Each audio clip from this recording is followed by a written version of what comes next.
주인공은 착한 공주님이 아니고 못된 것은 계모가 아니라 친어머니로 밝혀집니다.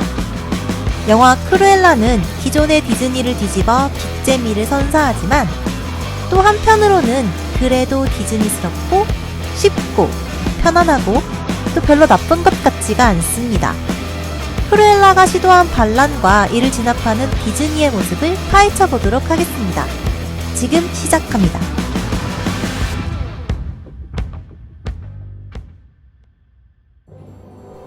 디즈니는 아이들만큼이나 어른들도 좋아하는 세상입니다. 매일 엉덩이를 까대는 짱구와는 달리 디즈니는 바르고 안전하기 때문이죠. 그래서 디즈니랜드는 아이 한 명에 부모 2명이 동반할 수 있는 아름다운 환상의 나라가 됩니다. 그런데 디즈니가 어머니를 악당으로 만듭니다. 지금까지 삼촌이 조카와 대립하고 또 계모가 딸을 구박하는 이야기는 있었어도 피로 이어진 부모 자식이 대립하는 이야기는 별로 많지 않았습니다. 특히 디즈니에서는요. 그런데 이 새로운 악당은 자신의 욕망을 위해 자식을 버립니다. 그것도 3번이나요.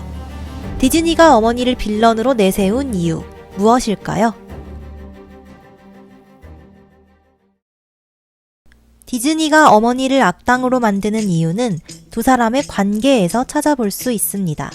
영화는 크루엘라와 바로네스의 관계를 3가지로 풀어냅니다. 첫 번째는 고용 관계입니다. 바로네스는 사장님이 되고 에스텔라는 그녀의 직원이 됩니다. 에스텔라는 사장님의 식사와 업무 스케줄을 챙기며 말 그대로 비서 역할을 하게 되죠. 그리고 두 번째로는 경쟁 관계입니다. 크루엘라가 각성한 뒤 그녀는 눈에 띄는 스타트업이 되고 바로네스는 그에 맞서는 대기업이 되죠. 아이디어를 내고 또 가로채고 또 성장하고 성장을 가로막는 그런 경쟁 관계가 됩니다.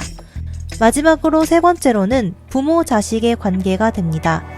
알고 보니 둘은 모녀지간이더라 하는 것이죠.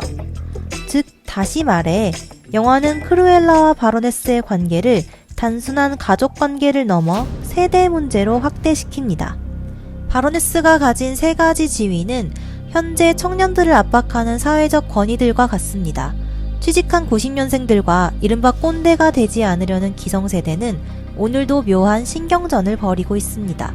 대기업도 번뜩이는 스타트업들이 자신들의 자리는 넘보지 못하도록 감독하고 있죠. 부모님도 관리자 중에 하나입니다. 부모님은 가급적 튀지 않고 세상에 동질화될 것을 요구합니다. 그렇지 못하면 사회에서 내쳐질 테니 안전한 길, 정답의 길로 나아가기를 바라고는 하죠. 즉 사장님, 대기업, 어머니라는 3가지가 다 합쳐진 바로네스는 모성보다는 권위를 상징하게 됩니다. 따라서 크루엘라가 바로네스를 내치는 것은 새로운 권력이 기존의 권력을 밀어내는 모습이 되는 것이죠. 사실 이러한 모녀의 대결 구도는 21세기 사회풍조에 기반합니다. 영화 크루엘라는 원작을 따라서 영국을 배경으로 삼지만 시간적 배경은 1970년대로 설정했는데요. 원작 애니메이션의 배경이 1960년대인 것을 생각해보면 다소 생뚱맞은 설정이라고 볼 수 있죠.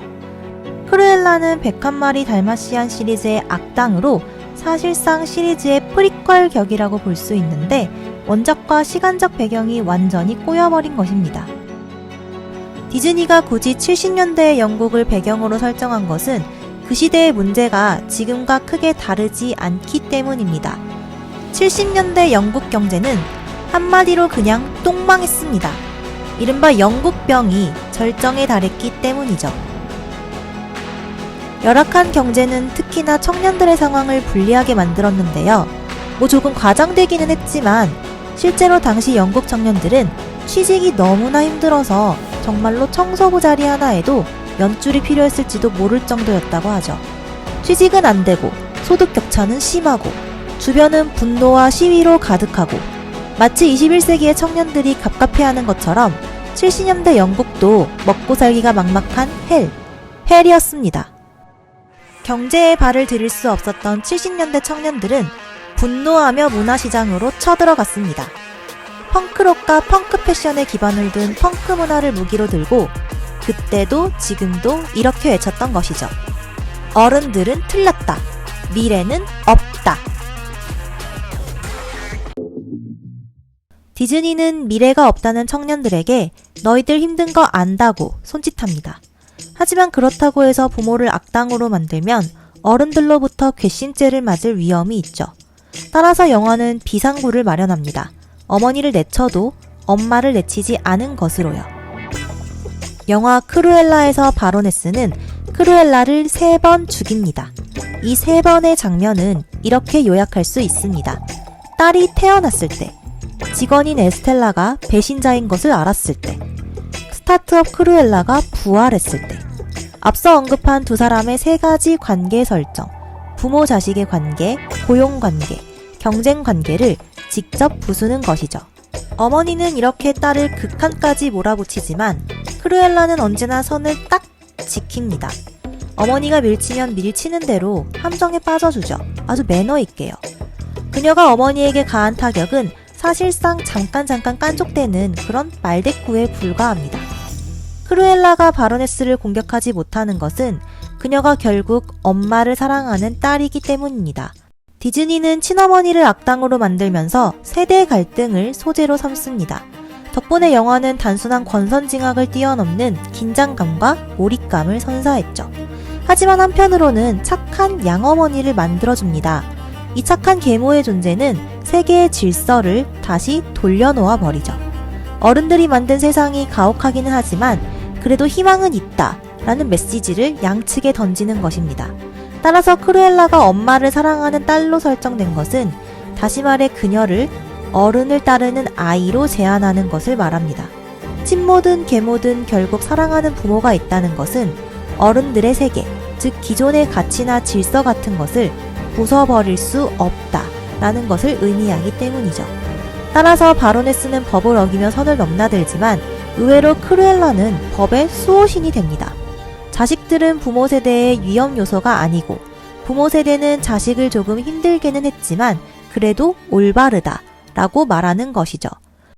크루엘라는 억눌린 젊은 층을 대표하고 또 기성세대의 선전포고를 하는 새로운 히로인으로 보입니다. 하지만 그녀의 칼은 너무 무뎌서 세계를 바꿀 수는 없습니다.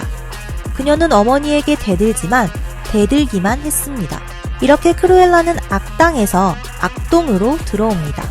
애도 어른도 좋아할 수 있는 통제 가능한 모습으로요. 주인공도 여자, 악당도 여자. 아이템은 패션입니다. 남자들은 조연에 불과하죠. 영화 크루엘라는 페미니즘에 탑승해 여성 중심의 이야기를 만들어냅니다. 너무 드러내놓고 여자 중심이라 이 부분은 짧게만 짚어보도록 하겠습니다. 크루엘라에서 스스로 움직이는 것은 여성들 뿐입니다. 지잘난 맛에 사는 이 두 여자는 말할 것도 없죠. 제스퍼와 호레이스는 계획대로 움직이는 수동적인 친구들이지만 아티는 평범한 것을 거부하는 능동적인 친구로 등장합니다. 원작 애니메이션에서 주인공으로 등장한 로저와 아니타도 마찬가지입니다. 로저는 분량이 없는 변호사로 전락했지만 아니타는 패션계의 헤드라인을 작성하는 기자가 되었습니다. 이제 디즈니는 부모들에 이어 남성들의 화를 달래야 합니다. 먼저 영화는 제스퍼의 지위를 조금 더 올려줍니다. 원작에서 제스퍼와 호레이스는 크루엘라의 부하로 등장하지만 영화 크루엘라에서 제스퍼는 부하라고 하기엔 좀 더 큰 존재감을 뽐냅니다. 제스퍼는 에스텔라를 꽤 애정어리게 보살핍니다. 에스텔라의 꿈을 알아채고 취업 자리를 알아봐주고 크루엘라가 폭주해도 동정하며 도와주려 노력하죠. 엄마를 잃은 뒤 크루엘라는 사실상 제스퍼의 보살핌을 받으며 자란 것이나 다름없습니다. 제스퍼가 아버지 내지는 오빠의 역할을 대신한 것이죠. 영화는 한 발 더 나아가 비정한 어머니와 불쌍한 아버지 카드를 꺼내듭니다. 아내는 딸을 버렸지만 남편은 자식을 버리지 않았습니다. 남작은 여자를 잘못 만나 가족을 잃고 슬퍼하다 세상을 떠납니다. 아버지의 기구한 사연과 자식이 악당을 벌하고 아버지의 성을 상속받는 결말은 어쩐지 어디서 많이 본 것 같은 느낌이 듭니다. 신바와 엘사는 잠시 방황하지만 결국 악당을 무찌르고 아버지의 왕국을 되찾습니다. 크루엘라는 사촌들과 유사한 결말을 그리며 아버지의 딸로서 돌아옵니다. 영화에서 제스퍼는 에스텔라에게 특별한 생일 선물을 줍니다. 리버티 백화점에 청소부로 취직을 시켜주는 것인데요. 어떻게 했냐고 묻자 제스퍼는 말하죠. 뭐 뻥 좀 쳤는데 누가 찰스 왕세자랑 어떻게 하냐고 물으면 폴로 때문이라고 해 라고요. 찰스 왕세자와의 폴로는 권위의 상징인 왕실을 풍자합니다. 이처럼 영화는 오프닝에서부터 권위에 대한 반란을 예고합니다. 크루엘라는 패션계에서 흑수저의 혁명을 일으킵니다. 그녀의 펑크 패션은 바로네스가 추구하는 하이 패션과 정반대의 방향으로 나아가죠. 바로네스가 최상급 재료를 쓰는 것과 반대로 크루엘라는 쓰레기를 조각내고, 바로네스가 우아하고 깔끔한 곡선을 선호하는 것과 달리 크루엘라는 파격적이고 치렁치렁한 스타일을 좋아합니다. 또 바로네스는 직원들의 노동에 기대지만 크루엘라는 디자인부터 쇼까지 모두 직접 해결합니다. 따라서 명품 패션과 비교되는 크루엘라의 펑크 패션은 그 자체로 흑수저의 귀감이 됩니다. 크루엘라는 타고난 빙샹력으로 메이저 예술의 권위를 깨부숩니다. 원래부터 뛰어나고 못됐고 약간 돌았다는 여자는 자신을 보여주겠다며 펑크 예술을 무기로 밑바닥 친구들과 함께 반란을 일으킵니다. 그러나 결국 크루엘라는 공주님으로 돌아갑니다. 흑수저 출신으로 자신의 계급까지 DIY 할 것 같았던 이 히로인은 결국 남작의 유산을 물려받습니다. 크루엘라의 배경이 되는 영국은 여전히 계급이 뚜렷한 나라 중 하나입니다. 왕족과 자귀제도가 남아있을 뿐만 아니라 노동자 계급도 뚜렷이 구분되고 있죠. 이게 사실 영국만의 문제는 아닐 겁니다. 어쨌든 크루엘라는 먹다 남은 바나나를 뺨에 붙이고 청소를 하지만 사실 그녀는 날 때부터 존귀했습니다. 잠시 잠깐 서민 체험을 한 것일 뿐 그녀는 원래부터 용이었습니다. 그냥 영 앤 리치 앤 프리티 였던 용 말이죠. 따라서 크루엘라는 바로네스의 마수로부터 살아남습니다. 그녀는 돌아가야 하기 때문입니다. 귀족 가문의 집사가 안내하는 대로 존귀했던 그녀의 태생으로 돌아가야 하기 때문입니다. 다시 말해 흑수저의 반란은 없습니다.